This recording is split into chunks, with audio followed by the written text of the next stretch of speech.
Thank you very much, Raina. Merci beaucoup, Raina. Bon, j'ai un piètre niveau de français, mais d'après ce que je viens de comprendre, vous avez déjà donné tout le contenu de ma présentation. Et vous l'avez bien mieux dit que moi. Donc, bon, je suis en tout cas ravie d'être ici, le deuxième orateur d'une série de 3. C'est un cycle qui a été très bien organisé de manière très logique. Avec Martin et Louis qui ont parlé surtout des aspects macroéconomiques. Demain, nous allons entendre le côté réglementation et je suis au milieu pour vous parler des questions institutionnelles. Si je faisais cette conférence aux États-Unis, je commencerais par m'excuser parce que dans les années 80, un certain nombre de professeurs universitaires, dont moi-même, avons passé plusieurs années à essayer de libéraliser les marchés financiers américains. Et notamment, nous avons essayé d'éliminer la législation Glass-Steagall qui séparait le service des investissements du système bancaire. Nous avons connu 66 années de séparation et ce que nous avions dit, c'est qu'on doit tous être au même niveau. Donc, si vous voulez être dans l'industrie des titres, il y aura une réglementation adaptée. Si vous êtes dans le système bancaire, il y aura une réglementation adaptée. Lorsque l'on supprime ces séparations artificielles et qu'on permet aux banques de développer leur propre stratégie, si elles doivent grandir, s'étendre, tant mieux, sinon elles ne le feront pas. Mais tout ceci doit être déterminé par le marché et non par la réglementation qui date de 1933. Nous avons enfin obtenu ce que nous voulions en 1999. Les restrictions Glass-Steagall ont été éliminées et en moins de 2 ans, nous avons connu une série de scandales sans précédent aux États-Unis. Enron, Global Crossing, entre autres. Et dans presque chaque cas, ce qu'ils faisaient, c'était d'essayer d'accumuler les honoraires, et notamment les honoraires d'investissement bancaire. Et ils accumulaient l'exposition dans leurs écritures comptables. Et si vous voulez prendre le bus scolaire, il faut être prêt à prendre le risque de se faire écraser par le bus. Donc, si j'étais aux États-Unis, je m'excuserais d'avance d'avoir fait partie de ce mouvement pour la libéralisation parce qu'il y a eu des conséquences assez graves. Mais ces conséquences n'étaient pas intentionnelles et on apprendra au fur et à mesure de ma présentation qu'il y a souvent des conséquences qui ne sont pas intentionnelles. On ne sait pas grand-chose sur les institutions, en tout cas pas assez. Alors, si on prend par exemple l'UBS et le Crédit Suisse qui vont de pair, plus ou moins, ils doivent faire face à la même crise, les mêmes conditions sur le marché, les mêmes politiques monétaires dont le professeur Elwick nous a parlé hier. Pourquoi est-ce que l'une des deux entreprises s'en sort relativement bien et l'autre s'effondre? Ce qui représente une charge très importante pour les contribuables suisses. Pourquoi? Ce sont des entreprises bien gérées, qui ont beaucoup de salariés. Pourquoi des situations si différentes, des conclusions si différentes? C'est la même chose. Merrill Lynch et Goldman Sachs, deux banques d'investissement, l'une s'en sort très bien et l'autre a été reprise par la Bank of America. Si on reprend Wachovia, par exemple, c'est la même chose. On se retrouve systématiquement avec une situation où l'une s'en sort et l'autre non. Il y a beaucoup de variables qui entrent en jeu que nous ne comprenons pas toujours. Beaucoup sont, je pense, liés à la gouvernance, sont liés à la symétrie et le rôle du contrôle des risques par rapport à la génération de revenus. Tout ceci est au cœur des activités des entreprises, ce qui, au final, peut expliquer ces situations très différentes. Et c'est à cela que des personnes comme moi s'intéressent. ce que nous essayons de faire, c'est mettre en place une plateforme qui préserve les points forts de ce que nous avons connu jusqu'ici et réduise les effets néfastes et les points faibles. Alors, nous devons nous demander d'abord ce que nous devrions attendre du système financier, de la structure financière. Nous savons que nous avons des institutions très larges, trop grandes pour échouer, trop complexes pour échouer, pour s'effondrer. Mais cela a un coût parfois très élevé pour nous tous. Mais comment ces entreprises deviennent-elles si importantes et justement présentent des risques systémiques? Maintenant, il faut se demander comment appliquer tout cela à la situation actuelle et quel rôle ces institutions ont-elles joué dans la catastrophe que nous vivons actuellement. Et c'est véritablement une catastrophe. Quand on voit quelles sont les conséquences, on voit une croissance plus réduite, des effets sur tout le monde qui vont durer encore une décennie, voire plus, et il y aura de l'inflation, des mesures fiscales selon les pays. Donc il faut se demander quel a été leur rôle et si elles ont joué un rôle clé, à ce moment-là, il faudrait peut-être voir comment mieux gérer ce risque systémique. J'aimerais vous parler de deux choses qu'Arina a mentionnées. Il y a beaucoup de propositions qui ont été faites aux États-Unis, au Royaume-Uni, en Suisse. Dans certains cas, la Suisse joue un rôle de pionnier dans ce domaine et dans ces débats. Si ces propositions sont appliquées, sont acceptées, est-ce que cela permettra véritablement de réduire la sensibilité du système tout en préservant son efficacité et son innovation?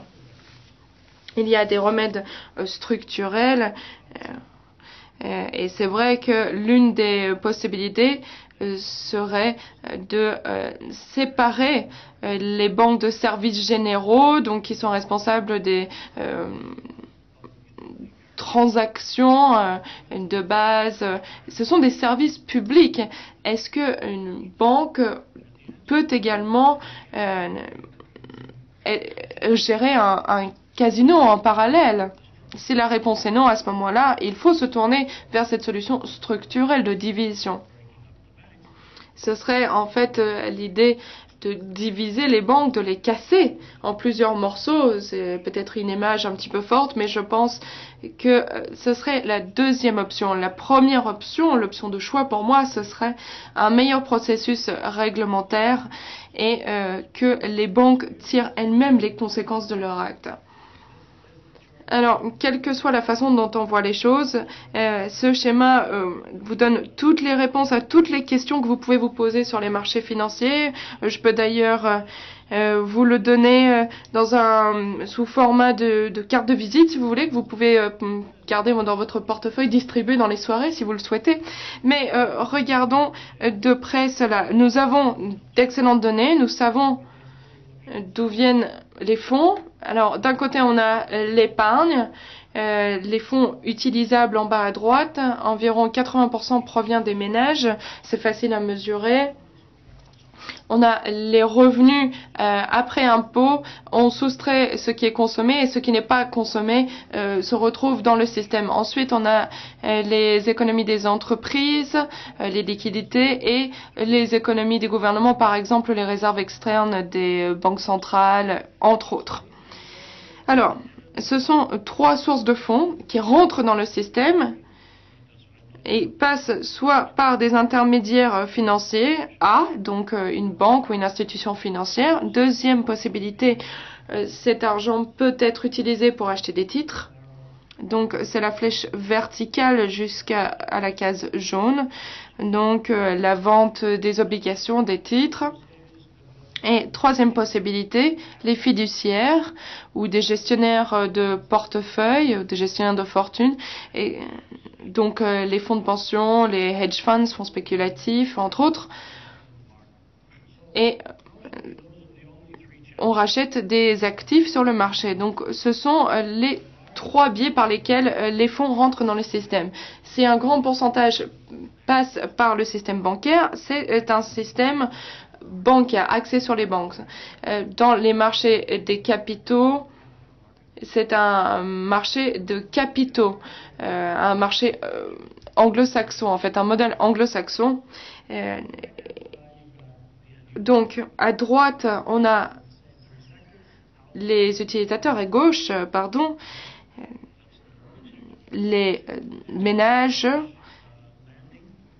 par le biais de prêts notamment, souvent des prêts immobiliers, ceux qui généralement se retrouvent dans le marché des capitaux par le processus de titrisation dont il a été question hier. Et il y a également les consommateurs, c'est-à-dire par les cartes de crédit, notamment, cela suit généralement la même voie. Le prêt se fait par une banque, mais il y a également une titrisation et des entreprises qui peuvent émettre des titres également. Il peut y avoir des obligations de prêt avec garantie et des processus de mise aux enchères sur le marché. Donc, il faut se demander comment rejoindre les deux pôles, les utilisateurs à gauche et les sources de fonds à droite. Il y a les prêts, les avances, les marchés de capitaux, ramener un titre sur le marché, par exemple. Il y a également le courtage, la négoce. Il y a différents types de négoces pour l'entreprise elle-même et pour les clients, que ce soit des investisseurs ou des emprunteurs. Et la distribution de titres, que ce soit aux investisseurs institutionnels ou aux utilisateurs finaux, c'est-à-dire les détaillants. Alors, qu'est-ce qu'il y a au-dessus de tout cela? L'infrastructure. En haut, à gauche, vous avez l'infrastructure des informations. Les informations sont extrêmement importantes dans cette industrie, notamment lorsqu'il y a une asymétrie entre les informations. Les personnes différentes ont accès à des informations différentes. Il faut que les données soient justes, immédiates, pour que l'on puisse fixer les prix, notamment. Il y a également la recherche, donc l'interprétation des titres, des actions, par exemple. L'industrie des notations, qui est extrêmement controversée à l'heure actuelle. Fitch, par exemple, qui examine les caractéristiques d'interprétation. Il y a également les diagnostics de portefeuille et l'infrastructure de conformité. Et à droite, nous avons les infrastructures de transaction. Les paiements, un système doit être fiable, efficace, doit pouvoir gérer des transactions très importantes dans ces conditions. Il y a le change de devises, il y a également la bourse, et il y a l'habilitation, notamment si vous vendez une obligation, vous voulez récupérer votre argent selon des conditions définies à l'avance. Donc c'est la plomberie, si vous voulez, du système. Il faut que tout soit efficace, précis et rapide. Et il faut que quelqu'un soit responsable de ces titres, en prenne possession, en prenne la responsabilité, soit titulaire. Donc voilà.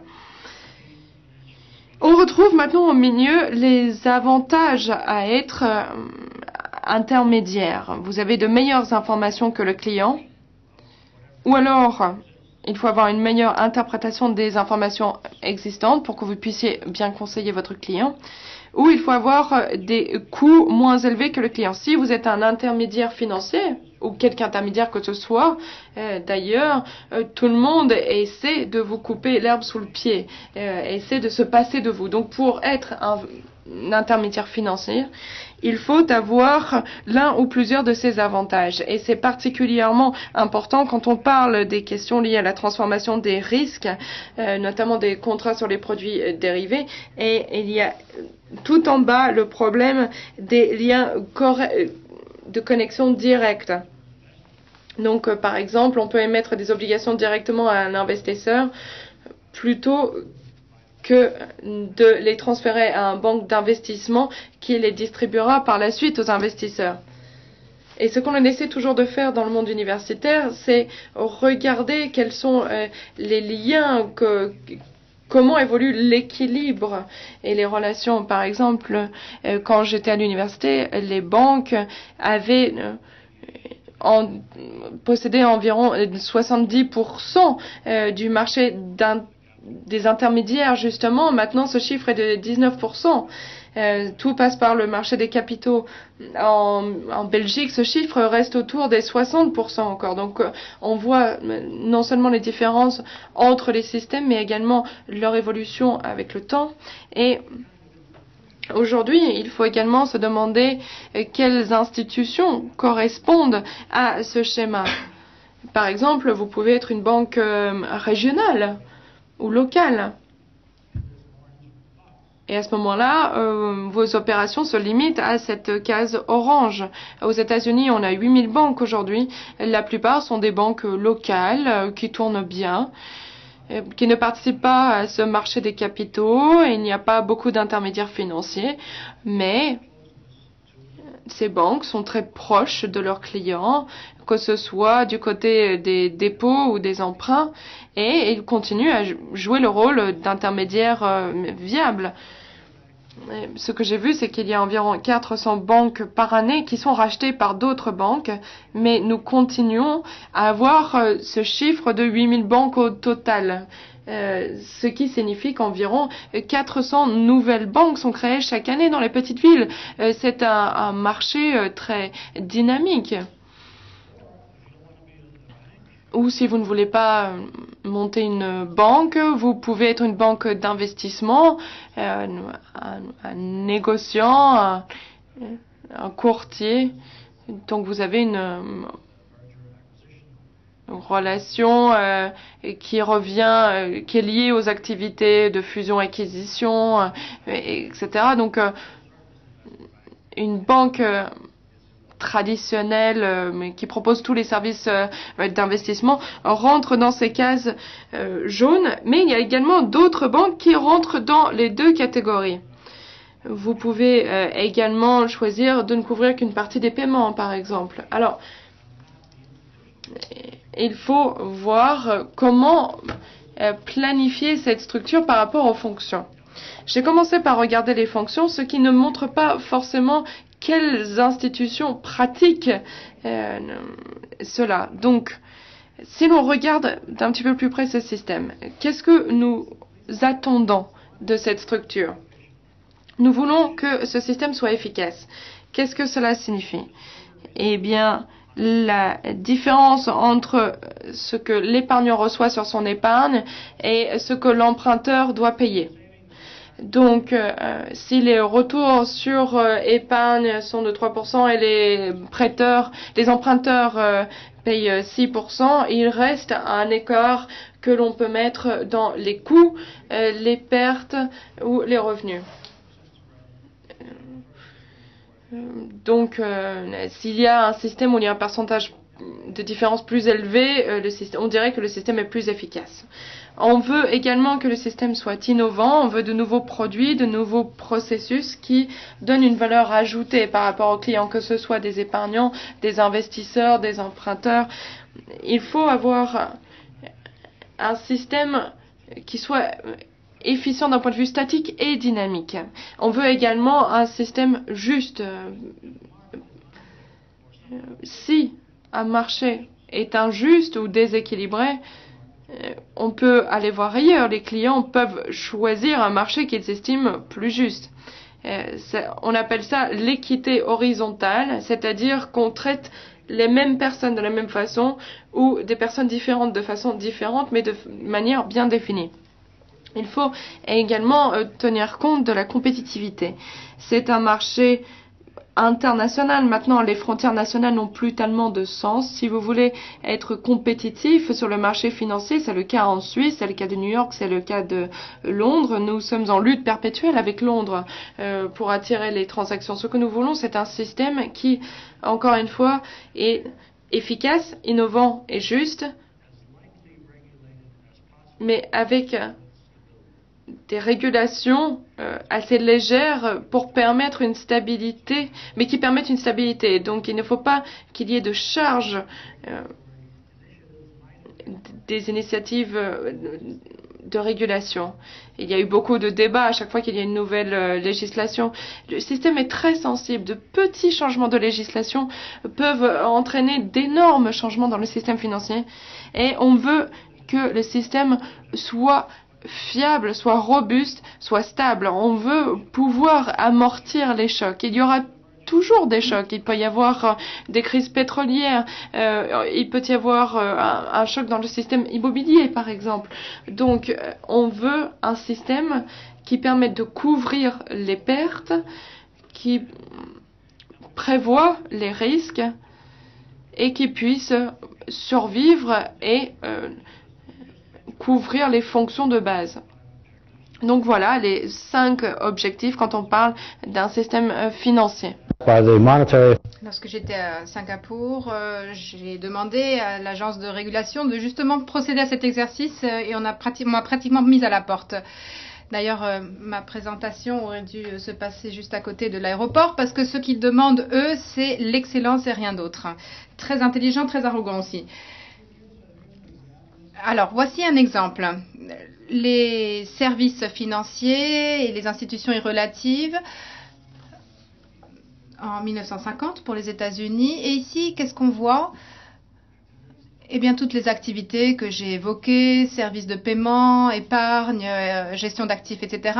Et différents types d'institutions qui les mènent à bien. Alors, dans les années 50, ça fait longtemps, voilà comment fonctionnait le système aux États-Unis.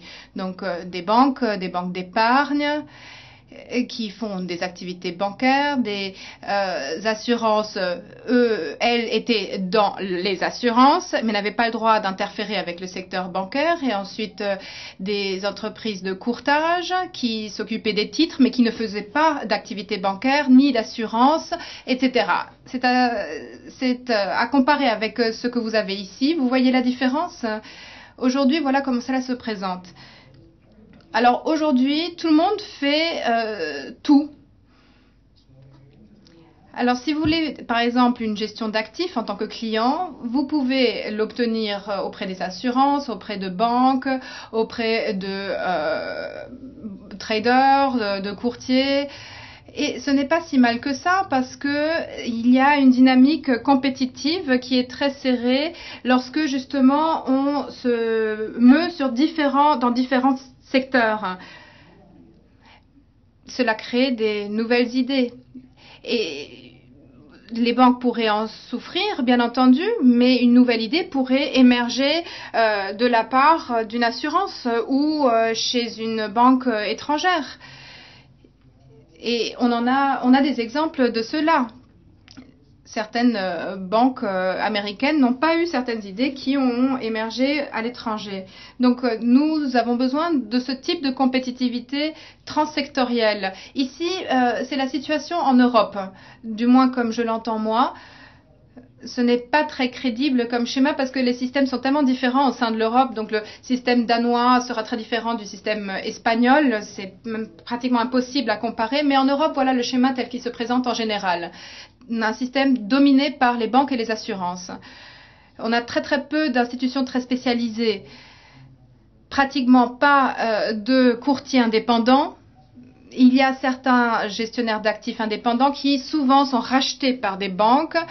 Donc le système américain et le système européen sont quand même très différents. Et en Europe, ce sont surtout des structures universelles qui dominent le marché. Alors la question est la suivante, comment est-ce que ces institutions deviennent si grandes, si complexes?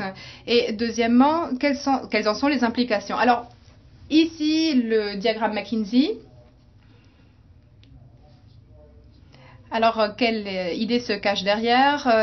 Ce qui est plus grand est mieux. Alors, pourquoi? Parce qu'on est plus présent sur le marché, on a une part de marché plus grande, si on peut mieux fixer les prix, on a des économies d'échelle qui réduisent les coûts d'unité. Bon, tout un tas d'arguments qui font que être plus grand, c'est être le meilleur. Alors, est-ce que être plus large, plus transsectoriel, est-ce que c'est mieux aussi faire du bancaire, de l'assurance, etc. Est-ce que c'est mieux de combiner tous ces différents secteurs que de se concentrer sur un seul métier? Et c'est là que l'on parle d'économie d'envergure que l'on peut faire lorsqu'on s'engage dans ce genre d'activité. Mais alors, est-ce que c'est vrai? Et si McKinsey, et je dis McKinsey parce que j'adore les critiquer, mais McKinsey ne présenterait pas les choses de cette manière-là. Mais est-ce que McKinsey a raison ou non?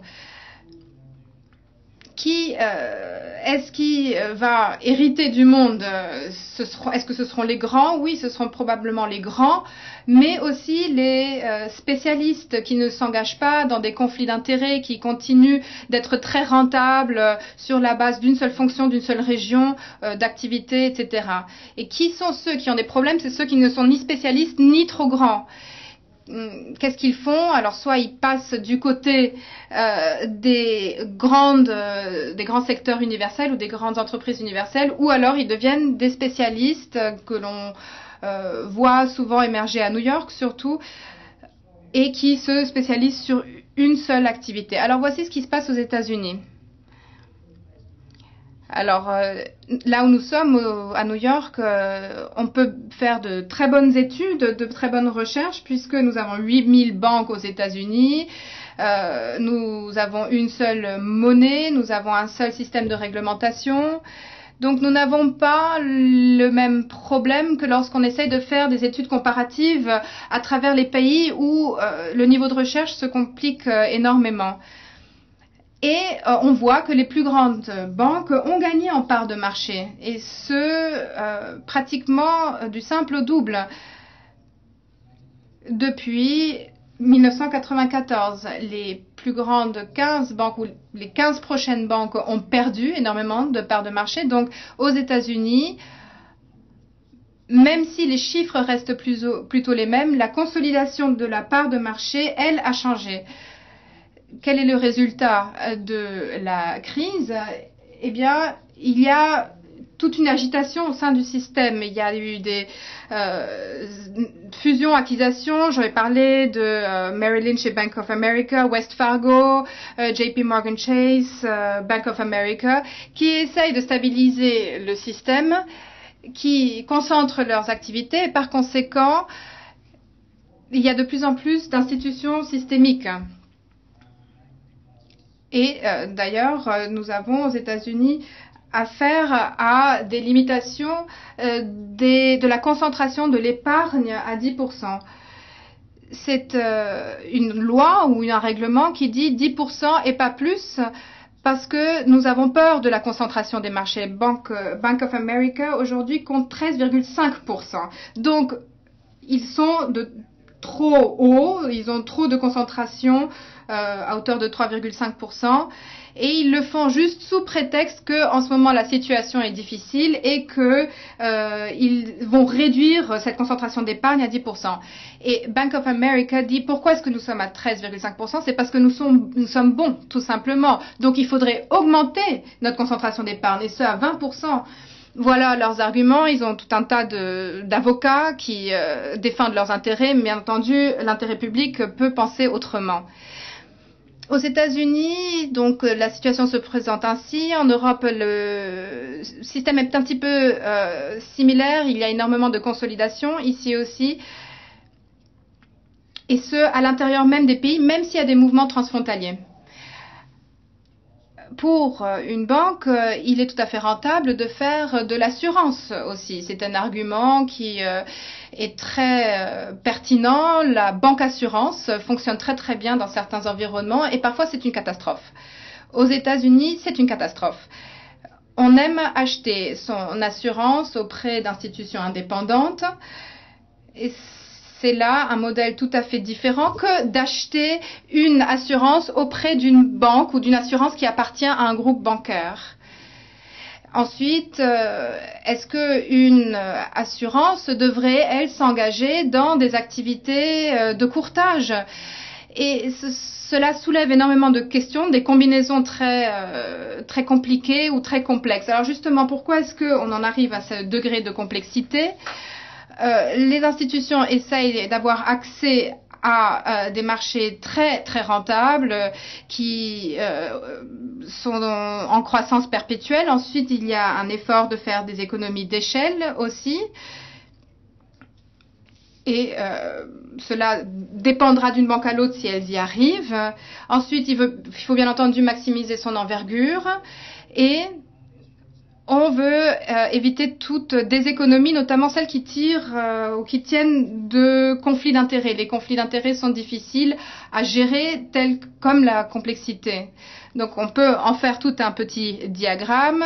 Donc les activités de l'institution sur un axe, ensuite les clients, et ensuite la géographie sur un troisième axe. Et voilà ce que l'on retrouve dans la matrice. On essaye de faire un calcul de valeur.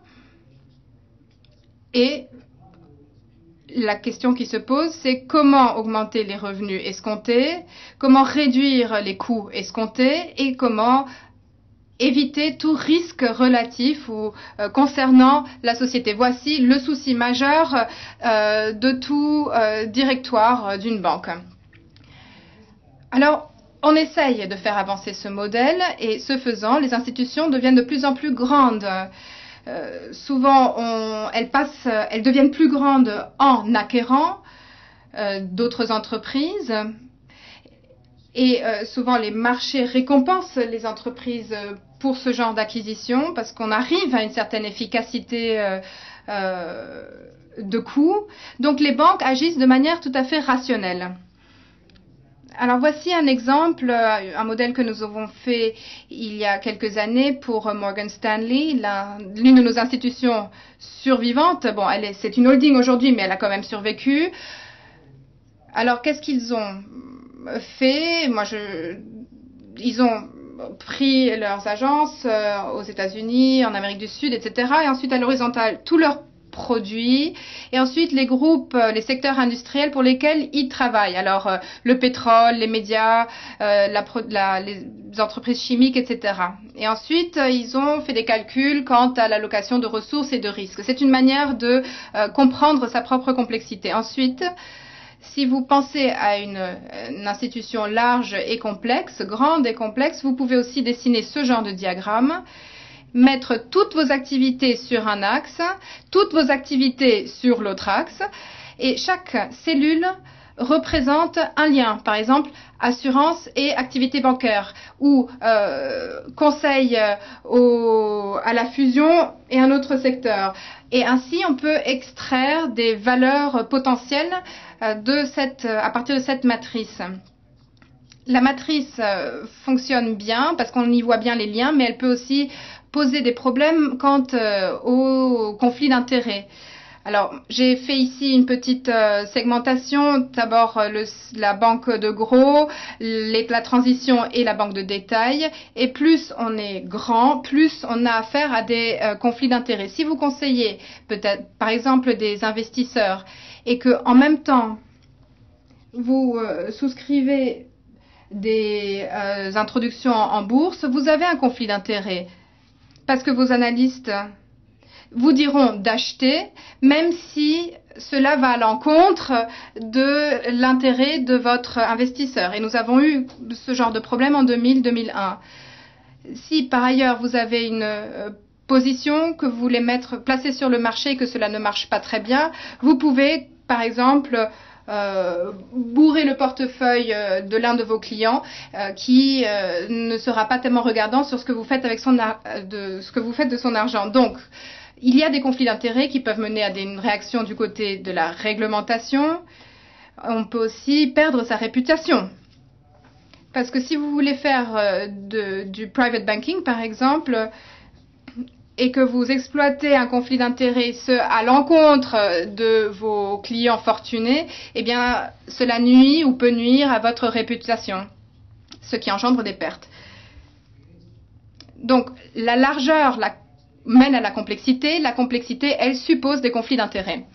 Et qu'est-ce qui se passe dans le temps et dans ce secteur de consolidation. La consolidation a eu lieu.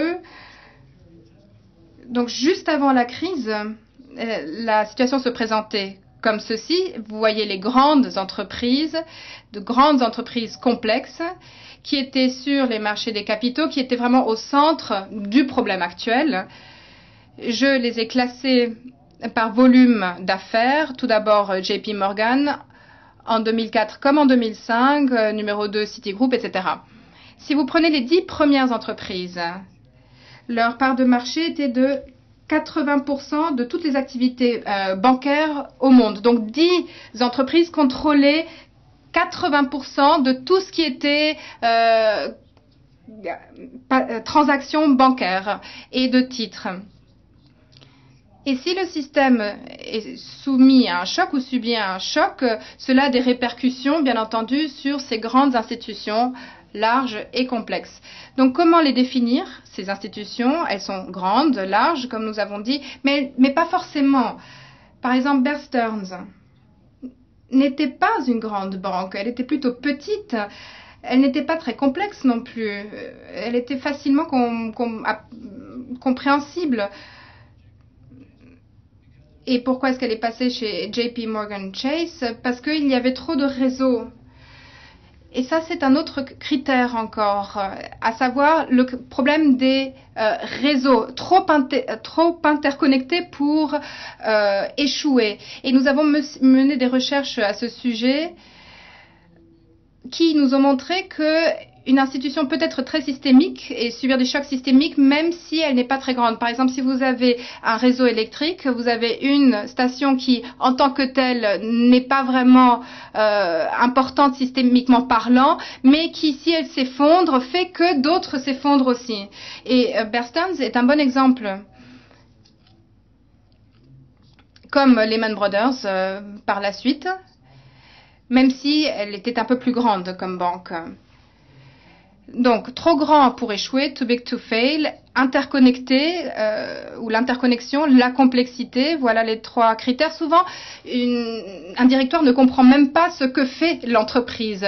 Souvent, le conseil d'administration ne comprend pas ce que fait l'entreprise. Et si ni le directoire, ni le conseil d'administration ne comprennent quelque chose au fonctionnement à l'entreprise, eh bien, les régulateurs ne comprendront rien. Et j'en veux pour exemple le rapport de UBS en 2008. Je pense que c'est la nouvelle Bible. 74 pages, c'est très facilement lisible, très compréhensible.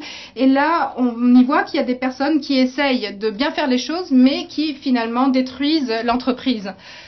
Bon, bien entendu, les choses ne s'arrêtent pas là, mais c'est la seule banque dans tout ce système qui a vraiment montré les choses telles qu'elles étaient et qui ont dit voilà ce qui s'est passé, voilà ce qui nous est arrivé. Et là, vous voyez des limites quant à la gouvernance, quant au flux d'informations, quant à la manière de comprendre l'allocation des risques et du capital, des mauvaises représentations au sein de la structure de l'entreprise. Et ceci soulève une question. Voilà une banque qui, pendant des années, était extrêmement performante, plus que la plupart de ses concurrents, si vous voyez la valeur de ses actions, et qui tout à coup s'effondre. Eh bien, comment est-ce que cela se produit? Et ça va bien au-delà de nos analyses financières habituelles. Et ensuite, nous avons un autre critère trop puissant pour être contrôlé. Nous en avons parlé hier. Les banques et leur interaction avec les régulateurs. Aux États-Unis, je pense qu'en Suisse, la situation est très différente, mais aux États-Unis, là où l'argent est roi, nous avons affaire à des contributions de campagne électorale à des sénateurs ou à des membres du Parlement. Chaque sénateur ou chaque membre de la Chambre basse est sponsorisé, pour ainsi dire, financé par 5 lobbyistes financiers. Alors, mettons qu'ils reçoivent 250 000 $ par an à peu près. Vous pouvez bien vous imaginer combien on dépense pour influencer la structure réglementaire. Ils ne le font pas pour soutenir la démocratie. Ils le font pour se ménager des avantages et pour avoir une réglementation qui leur est favorable. Donc, aux États-Unis, nous avons affaire à ce genre de contribution aux campagnes électorales et je suis très critique par rapport à cela parce qu'il faudrait peut-être même une réforme du système politique pour arriver à une réforme du système financier. Et qu'est-ce que c'est que cet argent? Eh bien, finalement, c'est du chantage tout à fait licite et légal. Ce sont des lobbyistes, des avocats qui, tout simplement, continuent d'alimenter un système complètement pourri. Bon, en Suisse, la situation est différente, mais aux États-Unis, la réalité est comme cela. Alors ici, une liste de ces grandes entreprises, toujours selon les critères que je viens d'énoncer. Certaines se portent mal, battent de l'aile. JP Morgan Chase, Citigroup. JP Morgan Chase se porte bien, Wells Fargo, bon, tout ça c'est pour les banques. Ensuite, pour les assurances, Prudential, Berkshire. Ensuite, Bank of New York, American Express, très impliqué sur le marché des repos. La conservation aussi, les entreprises étrangères, Barclays, Crédit Suisse, UBS, ING. Donc celles-là, je dirais qu'elles sont systémiques. Et ensuite, des entreprises basées sur les activités d'assurance telles que Allianz, AXA, etc. Ce n'est pas une liste magique, c'est vraiment juste ma propre interprétation des choses. Il y a une liste émise par Standard & Poor's qui est un petit peu plus courte. La Fed, elle aussi, dispose d'une liste, mais qu'elle ne rend pas publique, parce que c'est bien entendu, ce sont bien entendu des informations délicates. Donc, vous avez ce genre de matrice et vous pouvez identifier les grandes institutions selon leurs caractéristiques systémiques. Alors, qu'est-ce qu'elles font dans cette crise? Voici la carte dont on vous a parlé hier. Vous avez la maison qui passe par toute une chaîne de titrisation et qui aboutit dans la vente de différents titres à des investisseurs qui portent le risque et qui payent pour le risque qu'ils portent selon différents critères. Et ensuite, il y a des acquisitions par emprunt et toutes sortes d'autres activités. Et tout à la fin, vous voyez des agences de notation, des véhicules hors bilan, des conduits, etc. Donc c'est un système qui s'est mis en place dans le temps. Pourquoi? Pour optimiser tout simplement les revenus. Les instruments sont devenus des instruments de marché à marché. Il n'y a plus d'intermédiaires. On connaît la valeur de ces titres tant que les marchés restent liquides. Et il y a deux positions par rapport à cela. Alors tout d'abord, il y a Alan Greenspan. Tous les deux d'ailleurs sont des vieux de la vieille, même selon mes standards à moi ou selon mes critères à moi. Alan Greenspan a 2 ans de plus que Volcker. Volcker a 83 ans et Greenspan en a 85. Donc, Greenspan parle de ces instruments financiers de plus en plus complexes qui ont contribué au développement d'un système financier bien plus flexible, efficace et donc plus résistant que celui que l'on connaissait il y a un quart de siècle. Est-ce que vous êtes d'accord? Eh bien, vous pouvez être d'accord avec le terme flexible ou efficace, mais la résistance, elle, n'est sûrement pas la bonne notion. Alors, Volcker arrive sur scène, et lui, c'est vraiment un homme d'État. Il a d'ailleurs été en Suisse de temps en temps pour faire notre travail. Et lui, il dit, eh bien, ce merveilleux nouveau système financier dont parle Greenspan, avec toutes ses récompenses mirobolantes et ses richesses inimaginables pour certains, inimaginables. L'un de mes étudiants, Paul Folson, a gagné 2,7 milliards de dollars pour lui-même parce qu'il travaille pour un hedge fund. Donc je suis allée le voir, je lui ai parlé de donations éventuelles. Il nous a donné 20 millions vendredi dernier pour un programme de bourse. Bon, 20 millions, ce n'est pas grand-chose, on est d'accord. Donc ça, c'est inimaginable. 2,7 milliards de dollars sur 2 ans. Donc, lui, il dit que ce système a échoué sur le marché en risquant de manière récurrente un effondrement en cascade du système dans son ensemble. Donc, lui s'oppose à cette idée de résistance de Greenspan, mais il n'a jamais parlé de la performance de son prédécesseur, de son successeur, lorsque il a quitté la Fed et qu'il s'est fait remplacer par Greenspan. Il n'a jamais critiqué sa politique. Et c'est comme ça qu'il faut agir en tant qu'homme d'État. Bon, voici ce que nous avons dessiné. Donc, voici ce que nous avons conçu. Voici l'équivalent automobile du système financier auquel nous avions affaire en 2004-2005. Beaucoup de performances. Moi, j'avais moi-même une voiture comme ça qui était très performante. Depuis que j'avais 17 ans, je voulais ce genre de voiture. Pourquoi? Parce que les filles vous admirent pour cela. Au moins avant qu'elles ne voient qui conduit cette voiture. Mais lorsque j'ai eu l'âge de le faire, ma femme m'a dit, bon, vas-y, achète. Donc j'ai acheté une Carrera, pas si belle que celle-là, mais bon, une bonne Carrera. Et finalement, c'était la pire décision que je n'ai jamais prise. Pourquoi? À quoi elle sert cette voiture? Elle est faite pour des routes suisses ou allemandes ou espagnoles. Elle n'est certainement pas faite pour les rues de New York.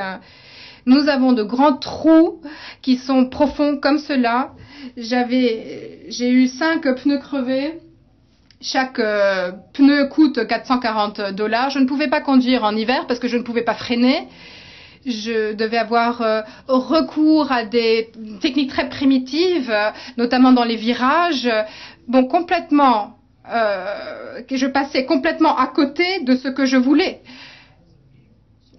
Cette voiture ne me servait pas de véhicule, donc j'avais le mauvais instrument pour le mauvais objectif.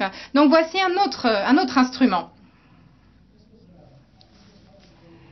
Voici un véhicule tout à fait construit pour une certaine utilité et on part quand même du principe que les roues vont rester fixées.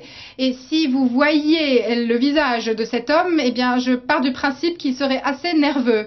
Pour l'instant, ça ne fait pas encore mal, mais dans quelques minutes, ça sera différent, quelques secondes. Donc, nous avons affaire à un régime extrêmement performant qui, lorsqu'on le teste, selon des scénarios qui n'étaient pas prévisibles du tout, du moins pas par mois, tout à coup est beaucoup moins performant. Donc voici la crise en rétrospective. Vous voyez le marché. On peut donc voir Lehman Brothers, la liquidité, provision de liquidité des banques centrales, la volatilité se trouve en ligne rouge, c'est le VIX. Et c'est ainsi que l'on voit comment les marchés ont connu cette turbulence sur les marchés. Ici, les pertes comptables. Ce diagramme date d'il y a 2 semaines de Bloomberg. Le plus grand perdant, loser, c'est Varovia avec 100 milliards à peu près. Et ensuite, j'ai fait une petite croix au niveau de toutes les institutions qui sont mortes. Ensuite, celles qui ont été reprises par le gouvernement, c'est les petits G. Et C, ce sont les conversions, ce sont les banques d'investissement qui sont devenues des holdings pour avoir accès aux liquidités du gouvernement et d'autres soutiens. Et puis à gauche, on retrouve les petites carottes. Ce sont les LCFI, c'est-à-dire les grandes institutions financières. Donc on voit que les 3/4 ici sont des institutions financières larges et complexes. Donc, dans ce processus, puisque ces institutions étaient systémiques, il leur fallait un filet de sauvetage et il a fallu que quelqu'un leur tienne ce filet de sauvetage. Alors, voici les plafonds du marché. Ici, on retrouve les chiffres de mars 2007 et février 2009, donc 2 années plus tard. Donc on est passé en gros de 232 milliards à 13,6 milliards. Ça a pratiquement détruit les banques. Et on peut voir que c'est différent d'une banque à l'autre. Citigroup, par exemple, et Bank of America ont eu des résultats très différents par rapport à la HSBC ou JP Morgan. Comme je l'ai dit, ça aurait pu être fait par JP Morgan parce que ils ont l'air plutôt en forme par rapport à leurs concurrents. Alors quel était le problème? C'est qu'on avait des garanties qui étaient sous-capitalisées à des prix réduits. On en avait parlé hier, notamment par rapport aux titres courts adossés à des actifs. En fait, ils ont confondu le rôle d'intermédiaire financier et d'investisseur. Donc, ils ont retenu les tranches les plus élevées, AAA,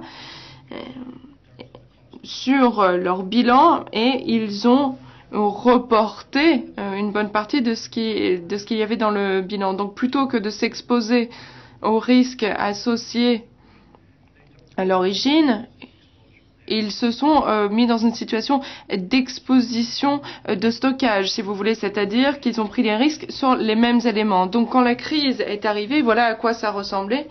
C'est un ami à moi qui a rajouté la petite photo des cochons. Voilà ce qui s'est passé. Donc si on regarde les données, on peut voir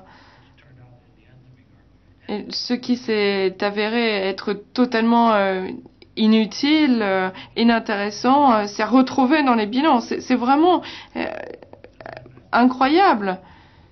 Ils ont oublié que leur rôle n'était pas d'investir, c'était des intermédiaires.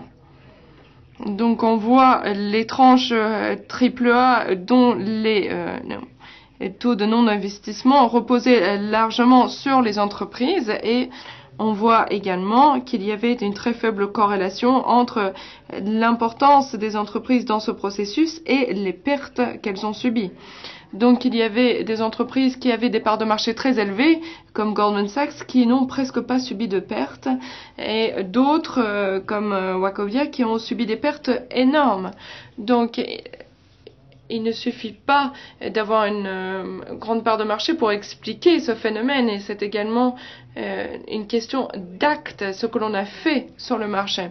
Donc il est clair que nous avons un problème par rapport à la fixation des prix. Nous avons également un problème par rapport aux titres et aux actions pour les grands acteurs. On retrouve Goldman Sachs en noir par exemple.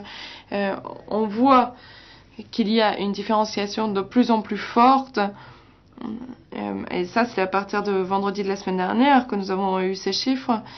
Goldman Sachs, par rapport à Citi, par exemple, Citi qui est en bleu, il y a une grande différence entre la période avant la crise et la période après. Donc il y a une très grande différence entre les entreprises individuelles. Joe Ackerman l'a décrit de la manière suivante. C'est un bon Suisse qui parle de manière généralement très réfléchie. Il s'est exprimé devant l'Institut des finances internationales et il a dit tout d'abord, on s'est planté. Ça c'est clair. Il y a une mauvaise gestion des risques. Nous n'avons pas fait preuve de bon sens. Ce sont les termes que lui a utilisés. Nous nous appuyons bien trop sur des modèles défaillants. Nous l'avons déjà dit hier. Nous ne testons pas suffisamment les résistances des portefeuilles. Il y a également, et ça il l'a beaucoup souligné, des corrélations que nous n'avions pas vues auparavant. Mais des conflits d'intérêts. On ne s'inquiète pas assez des risques de liquidité. S'il n'y a pas de marché, quelle sera la valeur des éléments utilisés? Et des pratiques de compensation irrationnelles qui ne sont pas du tout liées à la rentabilité à long terme. Et il a dit que l'image que le public avait de nous était des escrocs intelligents et des idiots avides. Ce n'est pas tout à fait le cas, mais c'est vrai qu'aux États-Unis, en tout cas, le public est en colère. Je n'ai jamais vu le public aussi énervé que maintenant. Et là, je vous parle de tous les Américains, de l'homme de la rue. Et il y a des gens qui qui voient les avocats comme étant plus fiables que les financiers maintenant. Et bien sûr, les universitaires sont tout en haut de l'indice de confiance. Bon, en tout cas, c'est trop tard. On ne va pas changer les choses. La situation est déjà telle qu'elle. Le risque est devenu social maintenant. Maintenant, il faudra corriger la situation. On ne peut plus l'empêcher. Alors ici, vous voyez le banquier qui parle au régulateur. Il y a le gorille à droite. Et tout le monde dit, lui, il est responsable de la discipline de marché. Personne ne comprend le marché, donc on s'est focalisé sur la discipline. Bon, c'était dans le Financial Times, qui généralement manque de sens de l'humour. Mais bon, qu'est-ce qu'on peut faire? Alors, est-ce qu'on peut se reposer sur la discipline de marché? Eh bien, il faut voir qu'il y a eu des problèmes en termes de gouvernance. Certains problèmes ont été publiés dans la presse. Il y en a sûrement beaucoup d'autres qui ne l'ont pas été. Et il y a des problèmes d'expertise, des problèmes de base en matière de comptabilité. C'est assez étonnant de voir le nombre de personnes qui font partie des conseils d'administration des banques qui sont quasiment analphabètes, qui ne comprennent absolument pas ce qui se passe. L'expertise technique se perd parce qu'il y a des généralistes qui dirigent l'organisation et qui manquent de connaissances dans les domaines spécialisés. Et parfois, ils appliquent le même traitement aux risques et aux revenus. Les personnes qui prennent les plus grands risques devraient être payées pour essayer de prévenir les risques plutôt que de les provoquer. Il y a un manque d'équilibre entre les revenus et les risques. Et ce qui revient encore une fois à la gouvernance, c'est l'entreprise qui doit assurer cette symétrie. Mais bien sûr, dans les entreprises financières, il y a la question de la complexité du secteur. On ne fabrique pas des objets en acier, il y a des flux d'informations, des informations trop complexes. Il y a le problème des mélanomes.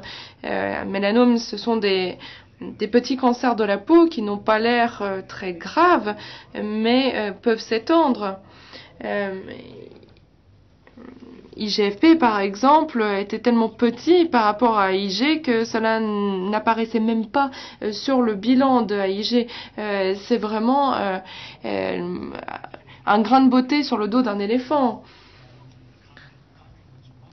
Donc il faut voir que ces problèmes existent et quels sont les liens entre ces problèmes. Et il y a également eu beaucoup de problèmes par rapport aux régulateurs, ou c'est ce qu'on a dit en tout cas, que les régulateurs reprennent quelque part la gouvernance de l'entreprise. Les conseils d'administration n'assument plus la responsabilité de la gouvernance, ils ne font plus que suivre la réglementation sans vraiment y réfléchir. Donc le dernier problème est lié à la réglementation. Il y a quelque chose que j'aime beaucoup, évidemment c'est moi qui l'ai écrit, par rapport à la pollution. Si vous avez une entreprise, une acierie par exemple, qui ressemble à ça, ils produisent de l'acier. Ils veulent que leur acier soit d'excellente qualité, que le coût soit faible, qu'il y ait les meilleures technologies et tous les déchets se retrouvent dans l'air. Parce que personne ne les empêche de produire cela. Ils veulent produire de l'acier sans se préoccuper des autres. Mais Madame Jones, sur la photo à droite, étend son linge qui sera sali par cette pollution. C'est le principe de la victime-payeur, plutôt que le principe du pollueur-payeur. Donc c'est Madame Jones qui paye le prix pour la production de l'acier. Madame Jones dit « je n'aime pas ça » et l'entreprise lui répond « déménagez ». Madame Jones dit « je vais rassembler toutes les Madame Jones du monde et nous en aurons des millions et nous allons amener l'affaire devant le gouvernement et il y aura des mesures réglementaires administratives qui seront mises en place pour forcer la Syrie à réduire son niveau de pollution à des niveaux acceptables pour la société. C'est-à-dire PPP, le principe du pollueur-payeur. Alors, qu'est-ce qui se passe dans la Syrie? Bien sûr, ils peuvent changer ces processus, ils peuvent installer des filtres. Bon, c'est à eux de décider, ce sont eux les experts en acier. Mais quand vous faites cela et que vous plafonnez cette ressource, que se passe-t-il? Eh bien, le prix de l'acier augmente. Donc, les gens vont utiliser plus de plastique, plus d'aluminium. Donc, ce qui est le plus polluant est remplacé par ce qui est moins polluant. Qu'est-ce qui se passe dans l'industrie de l'acier? Eh bien, le capital baisse. Donc, le principe du pollueur-payeur est une technique que nous avons utilisée dans la politique écologique depuis des décennies. C'est simple. On dit, on internalise les coûts externes et c'est l'industrie elle-même qui décide comment s'ajuster à cela. Alors, quel rapport avec le système bancaire? Quand on tient compte du risque systémique, c'est une forme de pollution. Les banques font ce qu'elles font, qui sont parfois illogiques, qui sont bonnes pour elles, mais on ne leur fait pas payer le risque systémique qu'ils font subir aux contribuables. Et c'est le public qui finit par payer. Si on applique le PPP, la charge, donc le capital supplémentaire, doit revenir à des institutions financières larges et complexes. Donc, tout d'abord, il y a une surcharge de capital pour les LCFI et un niveau de capital différent pour des entreprises qui sont dans des activités qui sont considérées comme des casinos dans des services publics. Et à ce moment-là, ce sont les banquiers qui décident ce qu'ils font. Donc, une option serait de changer de secteur, de transférer le banque d'investissement aux investisseurs. On prend les recettes pour l'investir dans le banque de détail, par exemple. Et une autre option serait... Bon, il y a deux options. On peut payer les actionnaires ou réinvestir dans d'autres entreprises et d'autres secteurs. Entre-temps, cette banque ne sera plus systémique et la banque d'investissement ne sera plus systémique non plus. Donc on reprend une grande entreprise très complexe qui est systémique et pour répondre à ces nouvelles lois, ces nouveaux systèmes, on se retrouve avec plusieurs entreprises qui ne sont pas systémiques. C'est un moyen de procéder et il y a beaucoup de réformes qui visent justement cela, comme Rainer l'a dit. Il y a également beaucoup de débats autour de qui devrait être le régulateur aux États-Unis. Est-ce que la Banque centrale devrait également être le régulateur des risques systémiques? D'une certaine façon, ils sont les mieux placés pour cela parce que ce sont les prêteurs de dernier recours. Ils ont joué un rôle également dans la mise en place des conditions dans lesquelles existent et travaillent ces banques. Mais nous sommes fiers d'avoir une banque centrale indépendante et plus on s'implique dans les structures des institutions financières, plus on devient politique et donc moins on est indépendant. Et ce qui nous fait peur aux États-Unis, c'est que la banque centrale, si elle décide, a déjà en fait joué un grand rôle dans qui achète qui, quelles sont les fusions, et à long terme pourrait avoir des influences sur la politique monétaire aux États-Unis. Il y a beaucoup d'arguments en faveur des autorités de réglementation à part. Bon, donc il faut... Bon, peut-être que je vais m'arrêter là, mais j'aimerais parler des incitations, des mesures incitatives et la compensation, parce qu'on m'a posé beaucoup de questions sur ce point. Aux États-Unis, ce qui intéresse les gens, ce sont les niveaux de compensation dans les entreprises financières. Alors, il faut se demander comment concevoir un système au sein des entreprises qui soit compatible avec un système d'incitation, mais qui stabilise plutôt que de déstabiliser l'entreprise. Alors, si on regarde l'évolution, il y a un collègue à moi qui travaille sur cela, et il regarde les salaires, les primes, etc., toutes les formes de compensation dans le système bancaire par rapport aux revenus du secteur privé aux États-Unis, donc les salaires et les primes du secteur privé.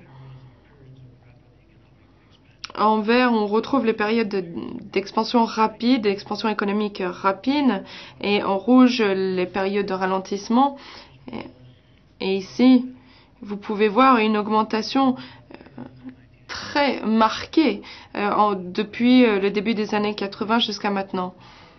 D'un point de vue historique, d'après ces calculs, les banquiers reçoivent un salaire trop élevé de 40%. Donc si vous êtes des banquiers, il faut rendre un petit peu de votre argent aux autres salariés. Alors, qu'est-ce qui est intéressant ici? On retrouve tous les mythes.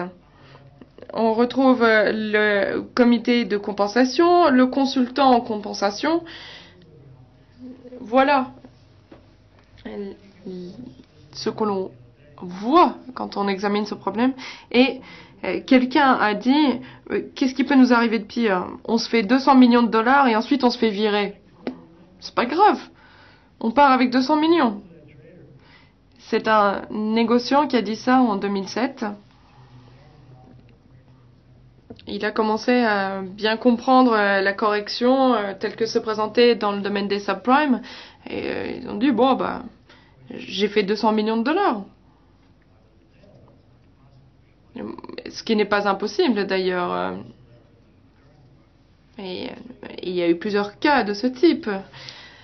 Donc il faut qu'il y ait des réformes. Comment faire cela? Comment gérer une surperformance aujourd'hui qui se transforme en sous-performance demain? De certaines manières, UBS et Crédit Suisse avaient dit qu'ils paieraient, à une époque, ils avaient payé les bonus avec ce qu'ils essayaient de revendre. Donc, bon, ne rentrons pas dans les détails, mais les idées de primes, de contrats à long terme, de malus, tout ceci a une certaine logique si on arrive à trouver un système d'incitation qui incite justement les gens à se comporter de manière qui soit bénéfique pour l'ensemble du système et qui contribue à la stabilité du système. Donc il y a beaucoup de questions à se poser. Est-ce qu'on peut vraiment supporter la pression de la concurrence ?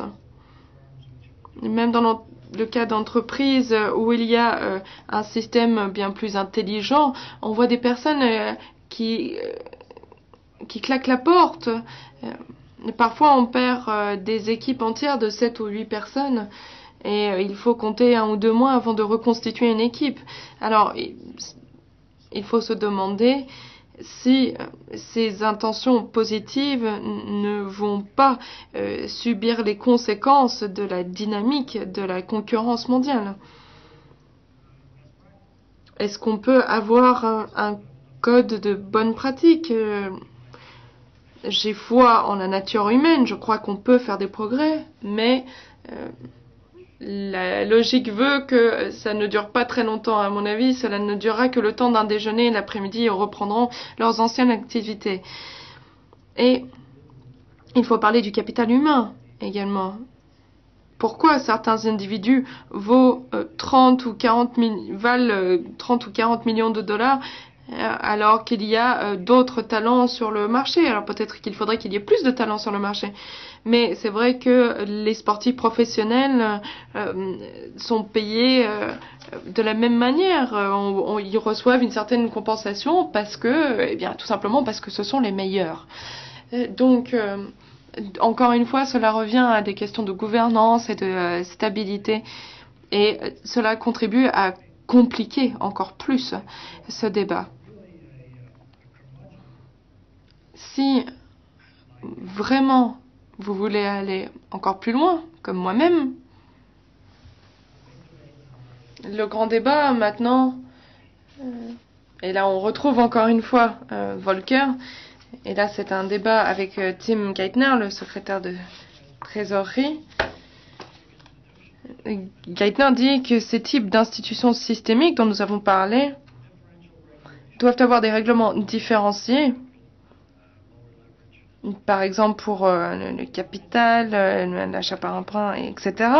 Et nous devons construire une architecture réglementaire qui assure la stabilité systémique à un coût relativement acceptable. Nous savons que le système sera moins efficace, moins créatif, mais c'est le prix à payer pour avoir un plus grand niveau de stabilité.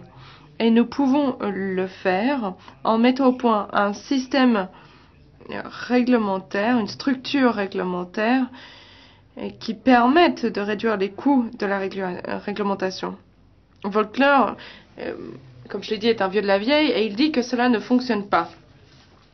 Ils ont dit que ça ne fonctionnera pas parce que à peu près 4 jours après la mise en vigueur de cette réglementation, toutes sortes de personnes vont se mettre en marche pour changer la réglementation. C'est un réaliste. Il a dit, d'après ma longue expérience, qu'il y a beaucoup de personnes très intelligentes qui vont se mettre au travail et qui vont essayer de mettre au point des différentes structures, différents moyens de contourner toutes ces tentatives de stabilisation du gouvernement. Donc, Volcker dit qu'il faut séparer de ces grandes entreprises d'utilité publique toutes les entreprises qui ne devraient pas en faire partie, c'est-à-dire les hedge funds internes, etc. Tout ceci devrait être séparé. Et bien sûr, il doit avoir une prise de risque, il faut qu'il y ait une spéculation sur le marché, mais pas au sein des entreprises à utilité publique.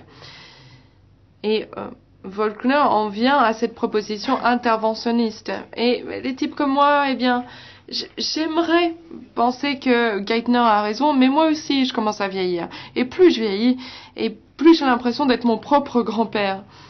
Parce que mon grand-père, quand il est mort à 97 ans, j'avais 16 ou 17 ans, et il avait une super idée. Il a dit, ça ne marchera pas. Et je peux vous donner des dizaines de raisons pourquoi ça ne marchera pas. Il en avait trop vu, je crois. Et c'est aussi là qu'est le danger. Et j'ai tendance à aller dans ce sens. Je sens que je vais dans ce sens.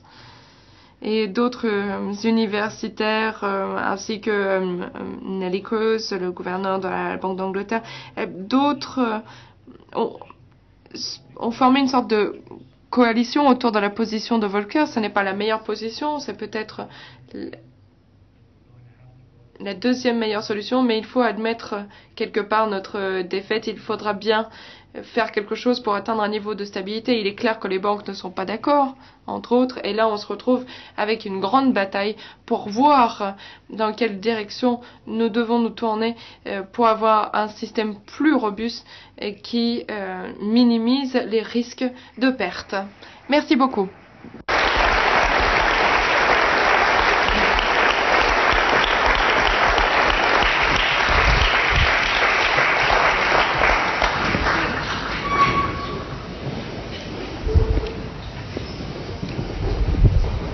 Vous nous permettez, on va peut-être prendre 2 minutes de pause juste pour voir encore s'il y a des questions, et puis je poserai les questions en anglais aux conférenciers, et puis pour ceux d'entre vous, sinon il y a les casques pour comprendre. Okay.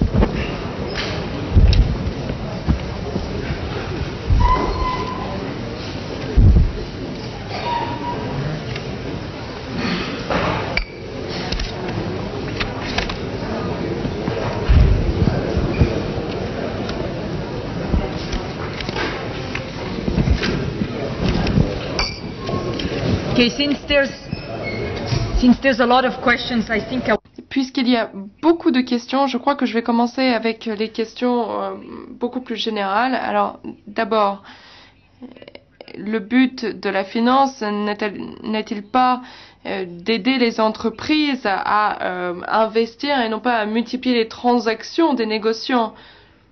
Est-ce qu'on a appris quelque chose de la crise actuelle ou pas? So, isn't the main Pardon. Est-ce que le but de la finance n'est pas un investissement plus productif des entreprises et pas la multiplication des transactions des courtiers? Oui, c'est une question intéressante. Tout d'abord, les finances, c'est exactement pour ça. Le rôle des finances est de minimiser le coût pondéré moyen du capital des entreprises. C'est pour donner du capital à de nouvelles entreprises et des capitaux à risque dans ce contexte. C'est également c'est jouer un rôle critique en fait dans ce cycle de vie et de mort. L'économie n'est pas quelque chose de statique. Il y a toujours des industries qui connaissent un essor alors que d'autres souffrent, mais les finances jouent également un rôle essentiel du côté des investisseurs, notamment pour ce qui est des pensions, des assurances. D'ailleurs, c'est ce qui apparaissait dans mon graphique sur les fonctions clés. Mais entre-temps, eh bien, on négocie, on fait des échanges, on fait du commerce. Ça peut être très profitable, cela permet d'avoir plus de liquidité. C'est-à-dire qu'un investisseur institutionnel important peut changer son portefeuille et avoir un très grand impact sur le prix des marchés. Tous ces échanges ne sont pas inutiles. Cela contribue à la liquidité, ce qui est extrêmement important. D'un autre côté, il y a également la négoce propriétaire par rapport aux clients, c'est-à-dire en interne. Vous devez être un négociant en interne pour faire un bon travail pour vos clients. En tout cas, c'est ce que disent les investisseurs, puisqu'ils disent que sinon, ils ne seraient pas dans le flux de transactions, le flux d'informations. On peut faire un meilleur travail pour nos clients si nous négocions également pour nos propres échanges. Mais après, il faut se demander quel pourcentage de cela est valable du point de vue de la liquidité. Est-ce qu'il n'y a pas une exploitation d'une position privilégiée au sein des marchés parce que il y a un grand flux de clients, il est très facile d'utiliser les informations que vous avez à vos propres fins. Et troisièmement, on parlait également des ventes flash. Il y a maintenant tout le système informatisé. On peut signaler une position bien précise pendant un centième de seconde. Et cela permet à certains acteurs de voir l'évolution du marché alors que d'autres ne le voient pas. Et ils peuvent mieux boursicoter, jouer sur le marché. Donc, il y a des activités qui sont très positives, qui contribuent au marché, au bien-être du marché, mais il y a des abus de position privilégiée. Ce qui m'inquiète, c'est que la crise actuelle a augmenté les possibilités d'abus. Si on regarde Goldman Sachs, par exemple, c'est incroyable de voir leurs activités. Maintenant qu'ils ont 3 concurrents en moins, ça fait une énorme différence sur l'efficacité du marché et ils en tirent avantage. Pour leur propre compte, du point de vue des clients, le marché est moins efficace, mais c'est bien plus efficace pour ces institutions. Cela ne fait que redistribuer la richesse d'un groupe à un autre. Ensuite, quelques questions sur la prochaine crise. Est-ce que il y aura une autre crise à cause des problèmes de change avec le dollar? Dans quelle mesure est-ce que les institutions contribuent à cette crise éventuelle? Oui, effectivement, moi aussi, j'ai mes problèmes avec cela. Le carry trade Ce n'est pas tout à fait ce que j'enseigne lorsqu'on parle d'échanges internationaux. Nous avons des taux d'intérêt de 6% ou encore de 9%. Un environnement faible investira dans un environnement fort. Et ensuite, on couvre ces risques et on essaye, si la parité fonctionne, de tirer avantage de ce levier provoqué par les différents taux d'intérêt. Donc, il s'agit de positions non couvertes dans le contexte de taux d'intérêt. L'Islande est un très bon exemple. Il y a eu énormément de carry, 18%, 19% de taux d'intérêt, 1% au Japon. Bon, ben voilà, c'est vite joué. C'est un déjeuner gratuit. Et si le déjeuner est gratuit, il faut quand même mieux se demander pourquoi est-ce que j'ai tellement de chance. Bon. Nous connaissons les positions par rapport au dollar, les positions ouvertes par rapport au dollar, et nous savons aussi qu'elles dépendent de l'arbitrage, si on veut bien l'appeler comme ça. Il s'agit de savoir comment se comporte le dollar et d'anticiper qu'il ne s'effondrera pas. Alors comment faire? Tout d'abord, on peut augmenter les impôts. Deuxièmement, on peut couper les dépenses ou alors on peut laisser l'inflation partir à la dérive. Si on arrivait à un taux d'inflation de 7%, toute cette situation serait tout autre, elle disparaîtrait. Les États-Unis pourraient aussi bien être très peu résistants en laissant augmenter les taux d'intérêt. Pourquoi? Parce qu'Obama a fait énormément de promesses, la réforme du système de santé, il est en Afghanistan. Bref, il doit dépenser. Les impôts, il va devoir les augmenter sur des gens comme moi, les riches, entre guillemets, qui gagnent plus de $100,000 par an, ce qui n'est pas énorme finalement. Mon taux d'imposition est de 51% et je dois compter sur 60% à peu près de taux d'imposition. Donc Obama a moins de marge de manœuvre, pour ainsi dire. Alors qu'est-ce qu'il peut faire? Tout d'abord, une politique monétaire très permissive. Ensuite, on regarde l'Europe. Et qu'est-ce qui se passe en Europe? Il y a la Banque centrale européenne qui, elle, n'est pas dépendante d'un système politique. Elle est très germanique. Elle est plus axée sur la rétention de valeur d'une monnaie. Et on peut imaginer un scénario où la CBE maintient une politique monétaire très ferme alors que les États-Unis deviennent plus libéraux. Donc si le dollar tombe de 10-15% contre l'euro, qui est bien entendu la comparaison la plus importante, tous ces carries vont tomber dans ce genre de scénario. Donc c'est une très très bonne question. Et d'ailleurs, moi non plus, je n'ai pas la réponse vraiment. Et ensuite, pensez-vous que la prochaine crise financière pourrait provenir de la dette d'État? Eh bien, non, j'espère pas, parce que moi-même, j'ai investi dans des obligations d'État et des bons du Trésor. Nous n'avons pas eu d'augmentation de défauts, même en Californie, qui est vraiment un problème ou un cas problématique. Nous avons eu des avantages fiscaux très très clairs. Et jusqu'à présent, on a pu faire justice à cette dette, on a pu la garder à niveau. Mais si on regarde l'évolution de cette tendance qui est comme un J,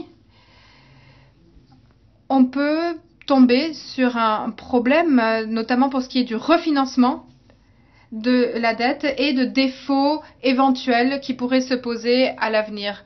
Donc la réponse, c'est ça dépend de la macroéconomie. Si j'ai raison et que nous pouvons être optimistes quant aux 2 prochaines années avec un redressement graduel, l'État lui aussi va passer par un processus parallèle, même si il va y avoir des choses qui devront changer, notamment au niveau des impôts locaux, par exemple en Californie. Merci. Et maintenant quelques questions sur la réglementation. Tout d'abord, vous avez vu comment SNL s'est effondré. est-ce que cela ne vous a pas inspiré de ne pas déréglementer les banques? Bon, c'est une question personnelle, peut-être. Bien, l'histoire ne se répète pas, mais elle s'imite assez bien. J'y pensais ce matin. Ma première grande crise, c'était en 2001.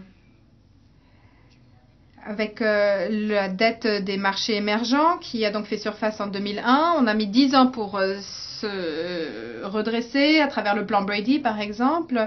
Ensuite, autre grosse crise en 91 qui a affecté surtout les valeurs immobilières. Ensuite, 2001. Donc chaque décennie, nous avons une crise. Et ensuite, entre deux, nous avions énormément de petites crises. La crise asiatique en 97-98. Donc je pense que les crises font partie du système. Il peut s'agir de chocs qui viennent du secteur primaire, les matières premières. Elles peuvent venir de différents domaines. Et dans ma carrière professionnelle, et elle durera encore 10 ans à peu près, j'aurai affaire à 2 crises en plus. L'idée étant que un système doit être suffisamment solide pour justement traverser ces crises. Nous ne savons pas d'où proviendra la prochaine crise, ce secteur ou un autre secteur. Elle pourrait être très géographique, concentrée sur une région, sur un secteur, sur un marché. Donc je pense que la solidité, c'est le principal critère pour faire en sorte que le système puisse surmonter les crises. Autre question quant à la réglementation. Avez-vous besoin d'un régulateur mondial à cause de la globalisation du secteur financier? Eh bien, cela ne va pas se produire, tout simplement. Donc, on n'a même pas la peine d'en discuter. Mais bien entendu, c'est important comme question. Lorsqu'on met en place une structure réglementaire, cette dernière doit être, bien entendu, connectée avec ce qui se passe ailleurs. Les flux financiers, vous avez vu mon diagramme, sont constamment redirigés. C'est ce qu'on appelle une charge ou un fléau de réseau réglementaire. Les régulateurs n'imposent pas uniquement des coûts, mais ils donnent aussi des subventions et ça, il ne faut pas l'oublier. Donc les flux financiers vont vers là où il y a peu de réglementation, là où le réseau réglementaire est faible. Et lorsque nous parlons de changement réglementaire, nous devons penser à ce fléau. Et ce fléau ou ce réseau qui doit être négocié et qui ne doit pas forcément être harmonisé dans le monde entier, mais qui doit quand même s'approcher d'une harmonisation. Nous avons, je pense, 4 acteurs principaux là-dedans. Les États-Unis, la Grande-Bretagne, le Royaume-Uni, des pays comme la Suisse, peut-être l'Union européenne. Et si vous avez un réseau chez ces acteurs, eh bien les autres s'accommoderont de ces réseaux. Et si cela ne se produit pas, nous avons des moyens de traiter avec ceux qui dévient de ce réseau en mettant en place des outils qui, eux, font en sorte que chaque système doit être capable de surmonter les chocs. Maintenant, 2 questions similaires. L'une est peut-être plus furieusement posée que l'autre. La réforme réglementaire. Est-ce qu'il ne faudrait pas mieux fermer le casino et faire revenir les banques à leur métier de base? Et la deuxième question, est-ce qu'il ne faudrait pas démanteler tout le système financier mondial? Bon, bonne chance. Si vous voulez revenir à l'âge des cavernes, bonne chance. Mais bon, fait est que les banques sont importantes. Elles jouent un rôle vital. On a besoin de liquidité, on a besoin d'une sortie ou d'une profitabilité sur son épargne, on a besoin de capital pour investir et il faut bien quelqu'un pour s'occuper de tout cela. Tout notre système est sûrement le plus primitif. Les banques commerciales menaient à bien ce genre d'activité, mais aussi les banques d'investissement. J'ai réfléchi à quelque chose. Mettons qu'en 1933, les États-Unis n'avaient pas séparé la banque d'investissement, qui concentre la majorité des risques, des banques commerciales. Qu'est-ce qui s'était passé si depuis 1933 jusqu'en 1999, alors pendant 66 ans, on avait eu ce modèle bancaire universel? Quel aurait été le système américain finalement? Est-ce qu'il aurait été européen? Bon, nous ne savons pas, bien entendu, mais pouvons émettre des hypothèses. L'une étant qu'il n'y aurait pas de papiers commerciaux. Il n'y aurait pas de marché pour les papiers commerciaux. En Europe, on a mis en place ce genre de marché de papiers commerciaux et beaucoup d'innovations, par ailleurs, n'auraient pas fait surface si on avait eu affaire à ce système bancaire universel aux États-Unis. Donc pendant ces 66 ans, nous avons quand même gagné de manière considérable. Nous avons un énorme secteur d'exportation, les services financiers, secteur qui n'aurait pas connu cette croissance si on avait eu un système bancaire universel. Nous avions une concurrence entre les banques commerciales et les banques d'investissement, ce qui a mené à une certaine dynamique favorable. Donc, tous ces effets secondaires du système peuvent être mis dans sous une lumière favorable. Donc finalement, on a eu affaire aux avantages de deux systèmes ou de deux mondes. Nous avons eu des fonctions bancaires qui ont été cadrées et ensuite les activités de risque qui sont devenues la banque d'investissement. Et en 1999, on a fait fusionner ces systèmes et ceci a mené aux conséquences que l'on sait et qui n'ont pas toujours été favorables. Dernière question. Il y avait deux questions au sujet du dollar en tant que monnaie universelle. Alors, que pensez-vous d'une monnaie universelle qui serait indépendante? Oui, eh bien cette idée était présente quand j'étais étudiant. Remplacer des monnaies de réserve par une création ou artificielle des droits de tirage spéciaux, par exemple. Mais pour cela, il faut quand même des marchés qui décident dans quoi ils veulent investir. Et ceci détermine où se trouvent les liquidités, où les flux vont se produire. C'est pour cela que nous avons aujourd'hui la prééminence du dollar. Nous avons un problème de déséquilibre mondial, ça c'est très clair, qui a contribué à la crise actuelle.